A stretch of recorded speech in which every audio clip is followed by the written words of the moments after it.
Okay, good morning, everybody. That's enough elevator music for this morning, perhaps. We are just at time, so I think we should probably get started, if that's okay with our other presenters. We have Angela and Rick presenting this morning. So first of all, thank you for joining us today. This is an exciting day and kind of unbelievable for anybody who experienced the 2017 eclipse. I can't believe we're already 2 years out from the next total solar eclipse. Time flies when you're having fun, as they say. For anybody who doesn't know me, my name is Claire Raftery, and I'm the head of education, public outreach, and communications for the National Solar Observatory. I'm based in Boulder, Colorado, and my background is in solar physics research. So I have a bit of both sides of the diagram here. So I am going to be chairing this first session today, which will start off with an introduction by Rick Fienberg. Let me share my splash screen again so you guys can see what I'm talking about. We will have Rick Fienberg from the AAS doing an introduction to the overall workshop and what we can expect from the next 2 days. And then Angela Speck, who is my co-chair of the Solar Eclipse Task Force, will be giving us an overview of not just the next 2 days, but the next 2 years. So the solar eclipses in 2023 and 2024. And then we'll take a short break before we move into our plenary sessions. So Rick is going to give you an overview of what to expect during the plenaries and the rest of the day. But I am very glad that you're able to join us today, and I'm excited for us to get started. So over to you, Rick. Okay, thank you very much, Claire. I am hopefully sharing my screen. No, not yet. Oh, hang on, it's coming. There you go. Okay, great. It's now good afternoon from here on the East Coast. I can't help but point out that it is cloudy and rainy here in New Hampshire, which is kind of what we expect on April 8th, which is why even though the 2024 total eclipse is going to pass over northern New Hampshire, I'm going to take a longer trip and try to observe it from Texas or Mexico. All right, so let me start this morning. First of all, Claire, just let me know if my slide has advanced, because I know that sometimes things go a little slow here. I think you're good. Okay, so I wanted to start by thanking some people and organizations. As many of you will remember, this workshop was originally supposed to be held in person in San Antonio, but the terrible surge of the Omicron variant of the coronavirus caused the American Astronomical Society to cancel its winter meeting and caused us to move this workshop to a virtual workshop. So I would like to thank and apologize on behalf of the coronavirus to our hosts who were supposed to be welcoming us to San Antonio today, the University of Texas, San Antonio, where Angela is based, the Scobie Education Center at San Antonio College, and the Alamos STEM ecosystem of Bexar County, Texas. We hope that we'll have an opportunity to visit you all around the time of the eclipse next year, or in 2024 in Texas. And congratulations on having sunny weather there today, again, as one would expect. I also want to thank the sponsors of this virtual workshop, of course, the AAS itself, the American Astronomical Society, and all of my colleagues on the task force, not only the co-chairs, Claire and Angela, but all the members. I'll say a little bit more about the task force in a few minutes. And finally, I want to thank all of you who are joining us today.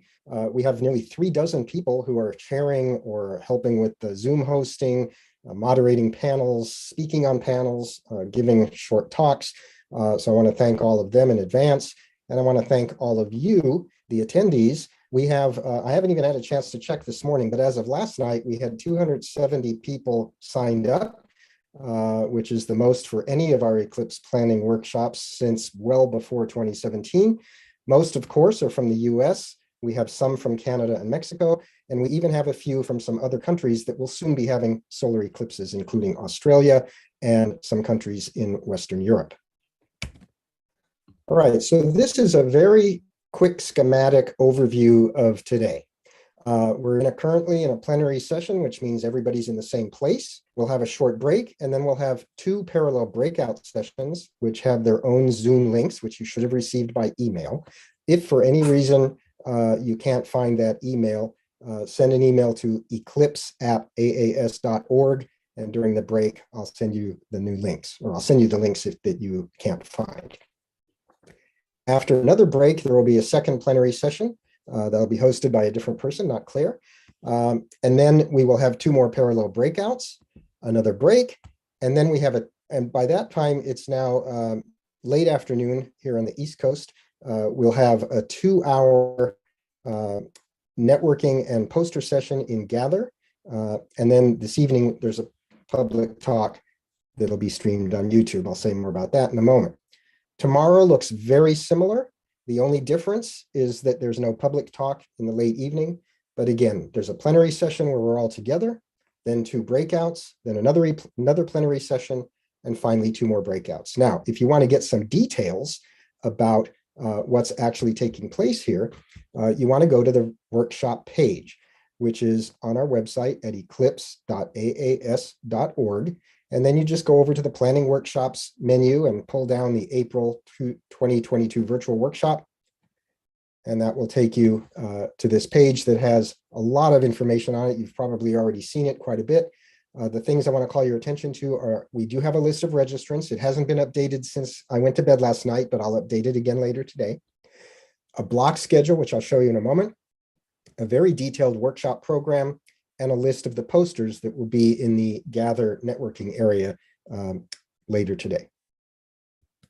So this is what the block schedule looks like. It shows the start times of everything and where they're located and what the topics or titles are. If you want to find out who the speakers are, who the panelists are, who the session chairs are, you'll go and look at the detailed program. You can, obviously this is too long to fit on one screen, so you can scroll to the bottom. I do want to point out that there is a link to a downloadable and printable PDF of this block schedule on that same page. In fact, I put a link at the top of the block schedule and another link at the bottom so that hopefully you won't miss it. All right, so these are the links. We're asking you not to share the Zoom or Gather links with people who aren't registered for the conference, but you are welcome to share the YouTube link, which will point to the public talk this afternoon or this evening, depending on your time zone. It's very easy to remember these. Just remember the all-important URL, eclipse.aas.org, and then you put a slash and then one word, plenary, breakout 1, breakout 2, or Gather. And then this evening, YouTube. And those are redirects that'll take you to the ugly and complicated Zoom and Gather URLs that you're happy that you don't have to type manually. This is a bird's eye view of the Gather space. I should give a shout out to Claire, who built this space for us. I had never heard of Gather, and now I feel like it's something I've been using forever. It's a really great tool. And just so that you have it in your head, what it looks like, this is where you end up if you go to eclipse.aas.org/gather. At the bottom is the foyer. That's where you generally end up once you've created your character and entered the Eclipse space. If you move your character up using the keyboard, you go into the poster hall. We have 19 or 20 posters in there, and there are some small meeting rooms off to the side, as well as some little private spaces scattered around if you want to have short get-togethers with a handful of other people. Rather than try to explain this in any more detail, I'll just direct you to another URL, eclipse.aas.org/gather-tips, where there's a nice document that will explain everything for you in case you need a refresher or need some introduction to the Gather space. This is what a poster looks like when you move your little character in Gather into one of the poster spaces. You can see the poster, and you'll also get a video feed of other people who are watching the same or looking at the same poster. There's a couple of buttons that show up on the right side of the screen that can be a little bit challenging to find or to see. Sometimes you have to move your cursor around a little to get them to pop up. but they allow you to basically call some attention to a particular spot on the poster, or to zoom in and make the poster more legible so that you can scroll around it. Just keep in mind that when you're scrolling a poster around, that's only for you. Other people who are looking at the same poster will have a different view of it. So that's the pointer, that's the URL for where you can find more information and instructions about how to use the Gather networking in poster space. All right, this evening is the public talk by Angela Speck. You'll be hearing from her in just a few minutes at a somewhat higher level than the public talk. But again, if you haven't shared this with your social media networks or others, please feel free. eclipse.aas.org/YouTube. It's at 4 o'clock Pacific, 7 o'clock Eastern today, or this evening, again, depending on your time zone. And that's on YouTube. A couple words about audio and video etiquette during this workshop. During talks and panel presentations, when you're in the audience, please mute your audio and disable your video. Also, during the Q&A and discussion periods, it's fine to enable your video, but we'd like you to use the raise hand feature to let us know if you have a question or comment rather than try to shout over others to get our attention. And finally, when you're called on to speak, obviously you can turn on your audio, but then when you're finished, please turn it off again. So let me just give you a very quick overview of the AAS Solar Eclipse Task Force. So its purpose is to function as a think tank and a coordinating body and a communication gateway. And it was founded before the 2017 eclipse and has now been extended through the 2024 eclipse. Although we have a lengthy charter that you can review on our website, our principal activities are basically to maintain a website, to run some working groups, to run these planning workshops. And then two important messaging purposes are to encourage people to get into the path of totality in 2024, and of course, the promotion of eclipse-related eye safety. Now, we have a lot of great partners on our task force, representatives from the major science, space and astronomy and science funding agencies, as well as the National Solar Observatory, other major astronomical organizations like the Astronomical Society of the Pacific and the International Astronomical Union. And we have representation this time, not just from the United States, but also from Mexico and Canada. So it's an eclectic group of about 2 dozen to 3 dozen people. And we're the ones who are doing our best to coordinate the eclipse preparation activities nationwide. We're not running it, but obviously there's someone else who runs the eclipses for us. But we are here to coordinate everybody's activities, try to avoid duplication of effort, and to make sure that messaging is consistent, especially in the area of encouraging people to get into the path and promotion of safe viewing. All right, so this is our website, eclipse.aas.org.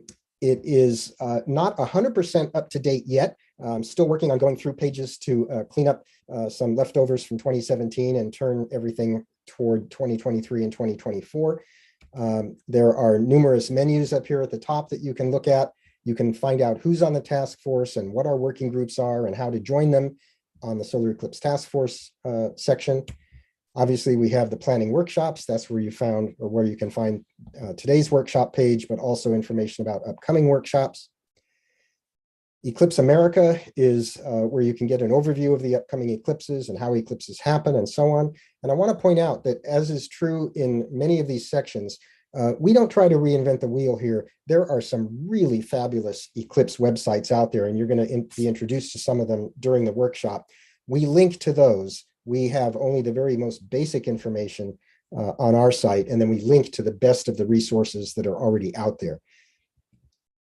One exception to that is the eye safety section, where we have what we consider to be the most authoritative information on eclipse-related eye safety, including, well, I should say that we are hoping that the information on our site is what other people will use as a reference when they do their own eclipse safety pages. And I'll say a little bit more about eclipse safety in breakout 1.1 today. Some tips on imaging and video recording of eclipses. And then one of the most important sections is resources.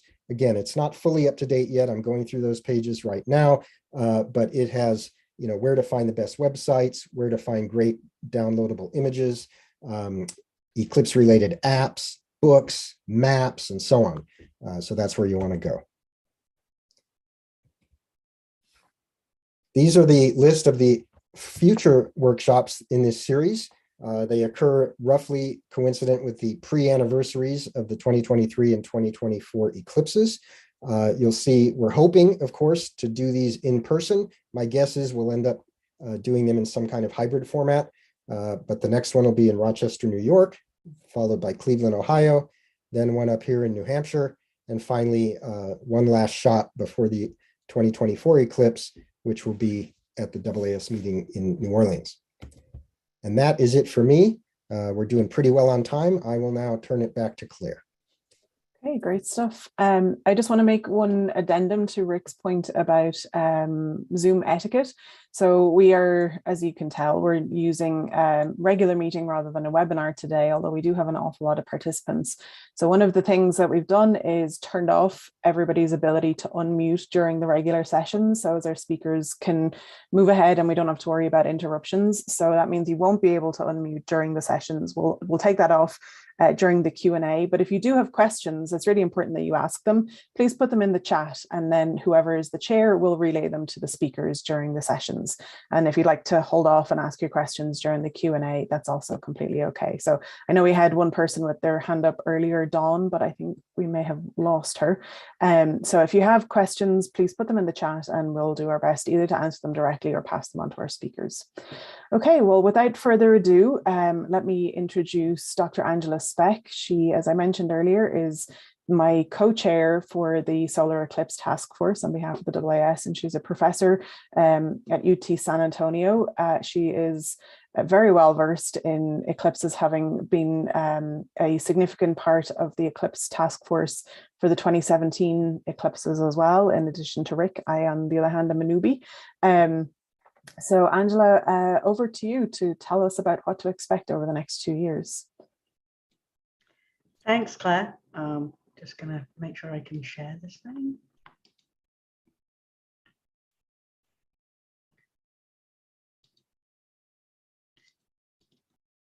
Interesting. Okay, there we go. All right, hopefully you can see my screen. Woohoo! Okay, hello everybody. I'm going to talk to you about the eclipses that are coming up. First of all, since we heard about what the weather's like in New Hampshire, it is glorious here in San Antonio. So, you all know where you should be. I'm going to start with some basic stuff just because I know most of you are actually seasoned in eclipse stuff, but some of this is, there are some people here that are newbies to the eclipse arena. So I'm going to do some basic stuff and then get into a bit more of where the path's going to go and so on. So I think we all know that solar eclipses occur when the moon gets between us and the sun. This is important for us to understand so that we can understand why they happen, when they happen, and so on. So I have here a nice moon phase map, calendar for this year.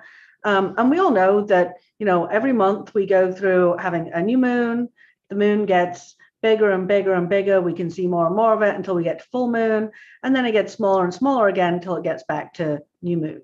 And this happens every single month. We can see here we've got a full moon every month.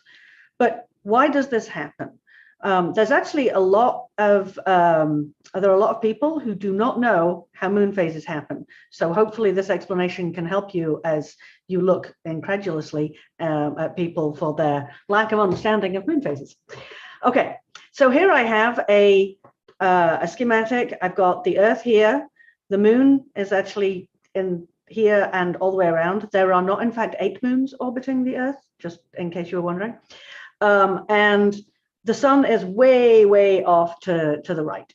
And so when the moon is in this position, we can't see it because the lit up side is pointing away from us.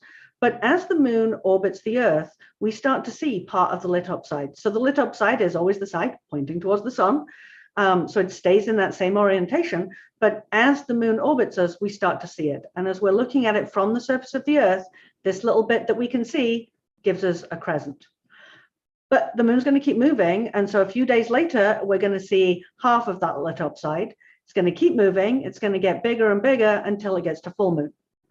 Now, once it's at the full moon phase, the whole of the lit up side is pointing towards the Earth, and the night side of the Earth sees the moon. One of the things here, again, that a lot of people don't know, although I suspect this audience does, is that the full moon is only visible at night, that is after sunset, more or less. But other phases of the moon are up at different times of the day, and the closer to a crescent that you get, the more you're likely to see the moon during the day. And this is something that, frankly, you'd think people look up, but there is a Netflix show that says we shouldn't do that. Anyway, moving on, we have the moon is going to keep on moving. And so now we're going to see less and less and less of that lit up side. And so as it gets to the other side, now we can't see it again. And this takes basically a month. Now, one of the things that people would say, well, hang on a second, if the moon getting between the sun and the Earth is what gives rise to an eclipse, why don't we get one every month? And the reason that we don't has to do with the fact that this is just a 2D image and we have to think in 3 dimensions. And so most of the time, when the moon is closer to the sun, now in this case, the sun is way off to the left, and here's the Earth, and here's the moon at new moon when it is at its closest point towards the sun, but the shadow does not hit the Earth. And that's what's going to happen most of the time. Likewise with lunar eclipses, most of the time, the sunlight manages to hit the moon, no problem, and then bounce back to us so we can see it, but it's not being eclipsed by the Earth shadow. Only about twice a year do we get a lining up where we get the moon's shadow hitting the Earth and the Earth's shadow hitting the moon. And so this is important to understand, because this explains why we don't see eclipses so often. The other thing from this view graph that you can see is you're much more likely to have seen a lunar eclipse. So if there is a lunar eclipse, the whole of the night side of the planet can see that lunar eclipse. Everybody on this side of the planet can see it. But if you want to see the solar eclipse, in this case, a total solar eclipse, you need to stand in this tiny little spot here. And so even though solar eclipses and lunar eclipses happen with about the same regularity, the chances that you've actually seen a solar eclipse are much, much smaller. And I'll come back to that as we go along. Angela, we have a quick question, if I can interrupt you before you go ahead. Absolutely. So John is asking, would it be possible to have diagrams of moon orbit and phases that show the perspective from above the pole so people can visualize better that the moon is in an equatorial orbit rather than a polar orbit? So I think that touches on a very interesting question of the dilemma of representing a 3-dimensional space in 2 dimensions. Right. So I think the point here is it really looks like, this looks like it's the US here. And so this is not exactly correct. So I like I like that somebody caught that. I think that's easy to change, but it's not actually in an equatorial orbit. It's offset from that. And so I think that's what Claire was getting at, that sort of 3D thing. And so actually the way that I like to think about it is, if you guys are the sun and my face is the Earth and here's the moon, we only get an eclipse when the moon is in line. Sometimes it's above and sometimes it's below.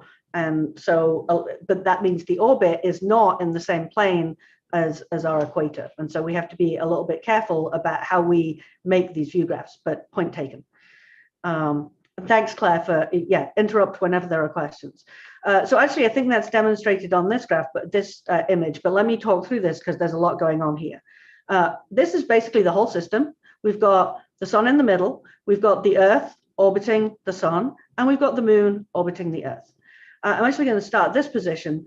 Let's start here. What you've got here is, you can see you've got the plane of the sun, Earth, the Earth orbiting the sun, and you've got the plane of the moon orbiting the Earth, and those are not aligned. And remember that our orbital axis is also not aligned. So thinking about it equatorially can mess with your head.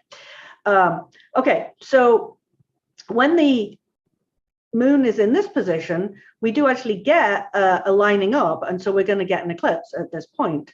But as the Earth continues in its orbit, now as the moon goes around the Earth, by the time it's moved around another couple of weeks, it's now out of alignment, and so you're not going to have the shadow hit the Earth. And so 3 months later, it's as offset as it can be, and the new moon happens when the moon is as high above the plane of the sun and the Earth as it's possible to get. And so there really is no eclipse. But as the Earth keeps going in its orbit, now the moon's elevation above that direction to the sun is getting less and less and less until we get to here, and now it's lined up again and we get an eclipse again. But the Earth's going to keep moving, and so now it's out of alignment again. And here you can see now the moon is actually at its lowest point below that plane, and so the shadow is not hitting the Earth. And so we really only get a lining up twice in a year, so twice in one orbit. And so what that means is that you're going to get an eclipse about twice a year. Unfortunately, not all of those eclipses are going to be totals, and I'm going to get into that in a second.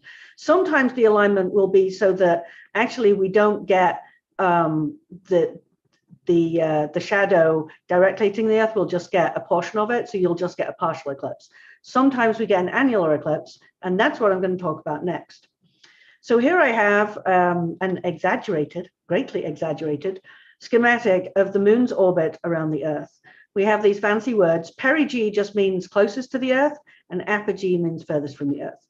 Basically, as the moon orbits the Earth, it is closer at one end of its orbit and further away at the other end. In fact, that means that it looks bigger when it's closest to us and smaller when it's further away. The moon isn't really changing in size. It is just changing in its apparent size as it's moving closer and further away. Now, this is actually where the supermoon comes from. When the moon is at this position, at its closest point in its orbit, and it's a full moon, that is the supermoon. That happens about once a year. But what that means is that because the size of the moon is changing, sometimes it's not big enough to block out the whole of the sun. And so we don't always get a total eclipse. Sometimes we get what's called an annular eclipse, which I'll show an image of in a second. Now, it gets even more complicated because the Earth's orbit around the sun is not a circle either. It is also elongated.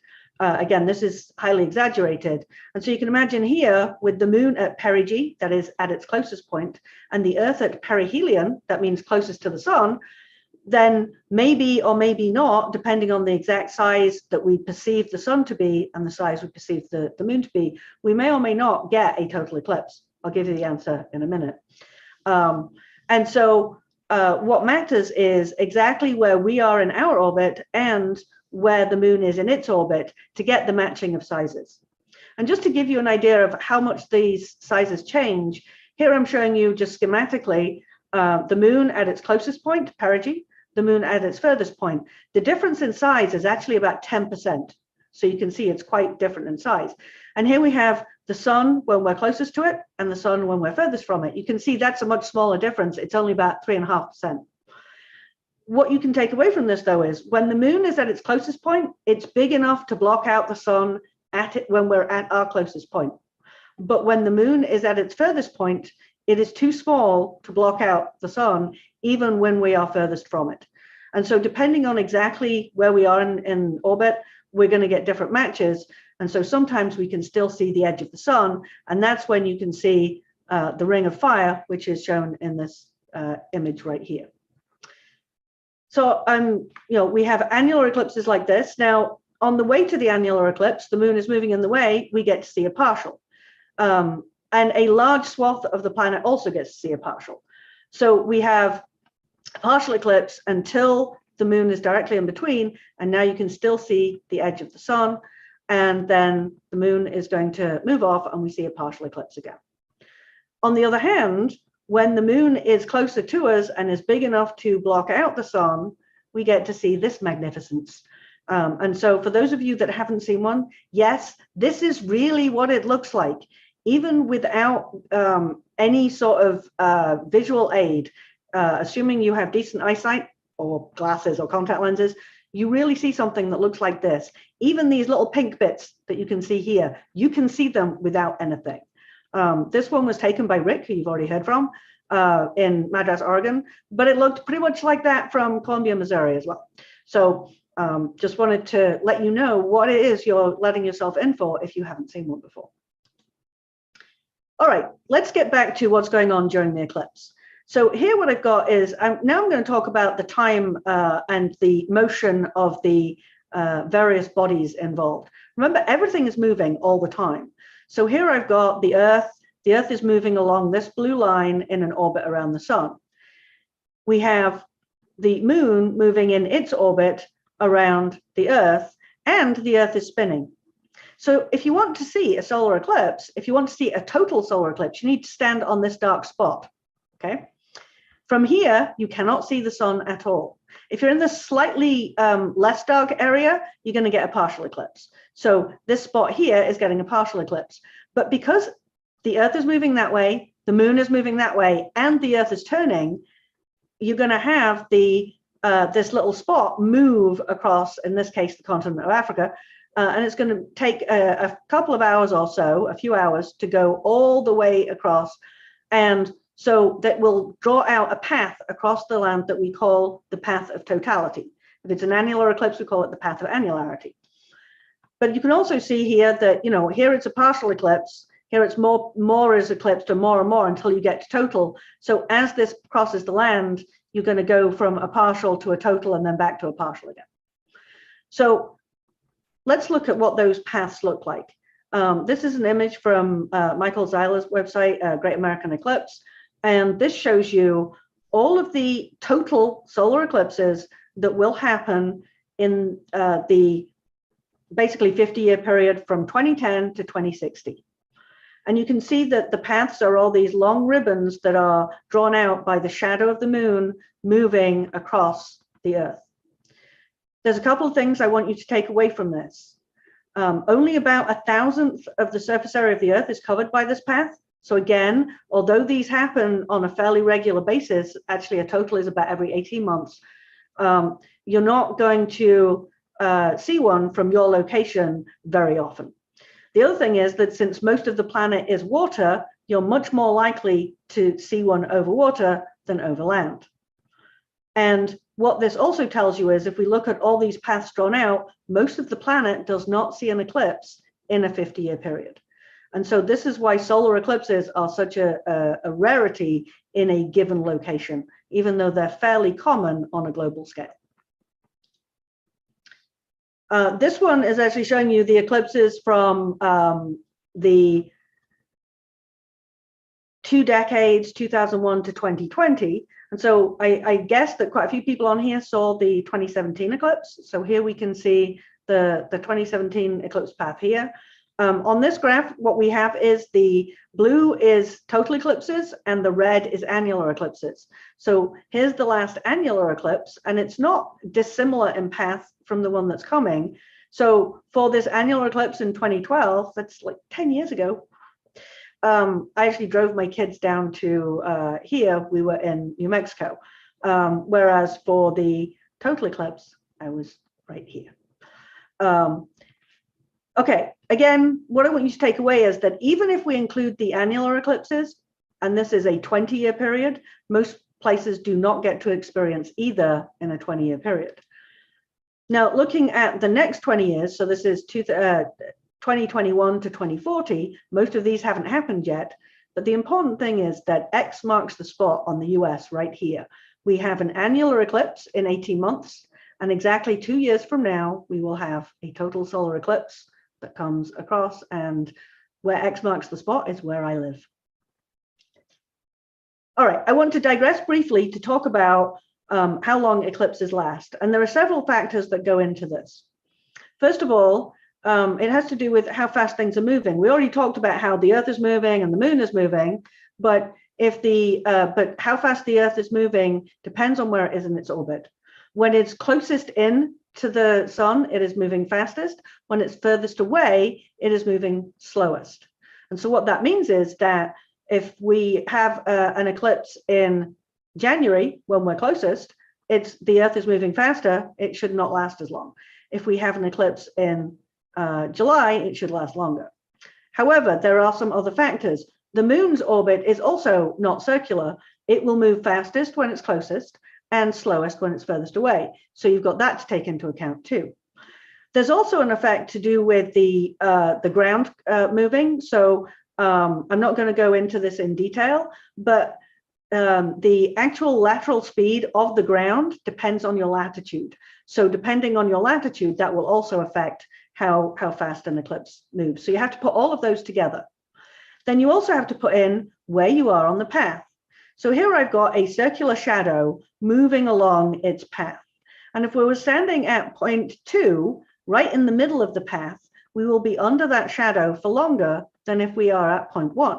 And so what we get is something that is moving, something that means we are much more time in the path if we're at the center line than at the edge. Okay, so now I'm going to talk about the 2 eclipses that are coming. Here you can see their intersection. I don't know if we have anyone from Vanderpool, but I think that people are trying to be there for some of these, because that's where both of the eclipses cross and are on the center line for both eclipses. I live right there. Okay, so let's start with the annular eclipse. That's what's coming first. If you want to see this eclipse, you need to be on this path here. However, this huge area that is in the darker blue will see a partial eclipse. So you can see here, most of the US and Canada, pretty much all of Central America and a lot of South America are all going to get partial eclipses. And so we want to get everybody ready, but we want to encourage people to come to the path to see the annular eclipse. This is just another view of that, where you can see, you know, for instance, if you're in Monterrey, Mexico, you still get more than 80% eclipse. If you're in New York, you're getting less than 20% eclipse. So you're going to get a partial, but what you get depends on how close to the path you are. I don't know how many of you have nice big screens like me, but hopefully most of you can see the numbers on this. It should be high enough resolution. What this is showing you is how much time you get. And so here you can see, again, at the edge, you get maybe a few seconds, and then you get 1 minute by the time you get in a little bit. But by the time you get to the center, you're getting about 5 minutes of annularity. And so that's you know, where you want to be. This is El Malpais, got the last one in 2012 as well, and that's where I was to see that one. So they get it both times. Okay, let's move on to the 2024 eclipse. Again, if you want to see totality, you have to be on this path right here. This yellow line is marking out where you need to be. But again, a huge swath of the world gets to see a partial eclipse. You can see basically all of Central America. You can see most of Canada. Actually, Alaska does not. Alaska, I think, is the only place in the US that doesn't, because Hawaii does. And even the westernmost British Isles gets a little bit of a partial. So it's a huge area. Again, this is taking a close-up on where this path is going. And it's going over a lot of cities. So there's going to be a lot of people that visit this, because there's a lot more population along the path and close to the path than there was for the 2017 eclipse. Okay, and again, this is also showing you the timing. I just did the South Texas one because I wanted to make sure that you can see it. And again, this is where I live. But also the longest duration is down here in Mexico. So if you're on the center line in Mexico, you get nearly 4.5 minutes, but you still get nearly 4.5 minutes up here in Texas. So I saw there are people on the workshop that are from Kerrville and similar places, and that's basically up here. But even where I live in San Antonio, I get more than 2 minutes. So you actually have to get close to the edges. It's a much longer eclipse than it was in 2017. One of the things that was hinted at in what was talked about earlier is issues around weather. Basically, I'm not going to go into exactly how this was developed, but this basically gives you an idea of what the average expected cloud cover is for the day of the eclipse. And so you can clearly see that if you're up in Canada or New York State or even Ohio, you're looking at 60 to 70% cloud cover. As you come down the path from the north down towards Mexico, you're going to get less and less cloud cover. So by the time you get to South Texas, we're in the 30 to 40%. And where the longest duration is down here in Mexico, it's down at 20 to 30%. Having said that, for the 2017 eclipse, it said Missouri was in this sort of 40 to 50 zone, and most of Missouri actually got to see it. Some places didn't, I know that, but most places did. So don't lose heart if you're going to be up at the cloudy end. Okay, just to give you, and the immediacy, the urgency of this. We now have 554 days to plan for the annular eclipse and exactly 2 years to plan for the total eclipse. And I'm pretty much out of time, so I'm going to actually skip. There we go, to that. And I'm going to leave you with this fabulous cartoon from XKCD that talks about different things. And as someone who fields a lot of press, I can tell you that people are like, oh, tell us about the planetary conjunction. I'm like, no. Supermoon, no, I really don't want to talk about that. Lunar eclipse, yeah, I'll talk about it. It's really cool. No, I'm not getting up at 4 a.m. to watch it. Partial eclipse, definitely watching. Solar eclipse, I will spend money to be there. So that is my assessment of this view graph. And I'm sure all of you are familiar with this website by now. And I will stop talking and let you questions be asked. Okay, great stuff. Oh yeah, unfortunately we are right at time. Yeah, sorry. So I went slower than I expected. That's okay. It's impossible to fit all of that information into into such a short period of time. So maybe what we'll say is that we technically have a 10-minute break. We're going to resume at 50 minutes past the hour of wherever you are in the world. So in about 7 minutes. But if people would like to stick around and ask some questions, we can do that. But otherwise, take a break, stretch your legs, and then just as a quick housekeeping item. After the break, we're going to be in 2 different Zoom rooms. So you're either going to be in breakout 1 or breakout 2, not in this room. Breakout 1 will be an overview of total versus annular versus partial eclipses and how they're different. So kind of a riff off what Angela was speaking about today. And then breakout 2 will be a tour of the 23 and 24 eclipses with Michael Zeiler. So we'll have 2 slightly different topics. If you want to read in more detail, you can take a look at the Eclipse webpage. But in the meantime, if anybody has any questions for Angela, I'm going to make it so you can unmute yourself. So maybe raise your hand and we'll call on you to ask your questions. And otherwise, we will see you in 6 minutes in one of the breakout rooms.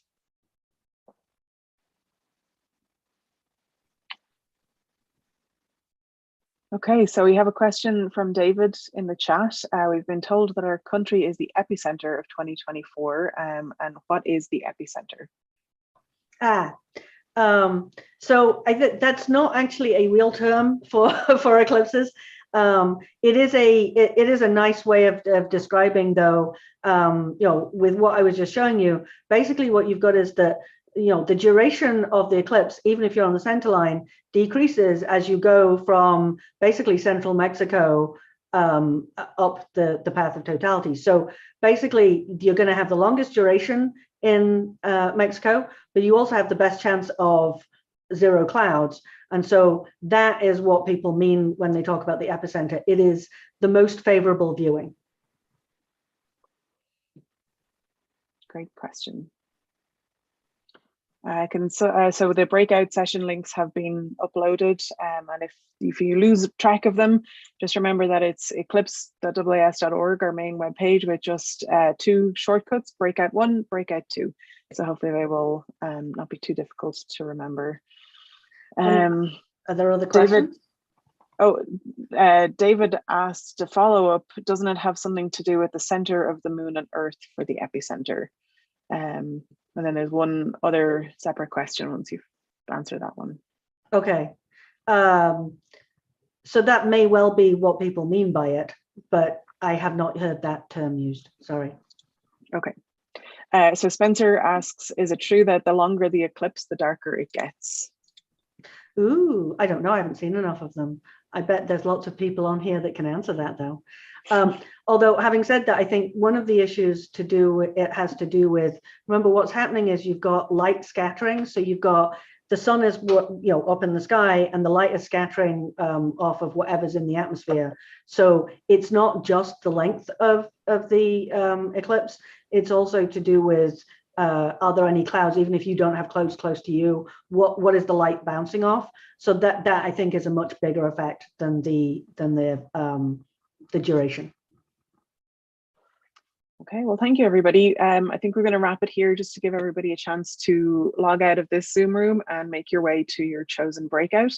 There was sorry, I was just going to say, there was a question about whether the slides would be available. I will make this set, and actually some of the same slides I used, the set that I used for the public talk this evening, I will make those available through the Eclipse website. Yeah, and everything will be also recorded and available on YouTube after the workshop is over. Okay, thank you, everybody.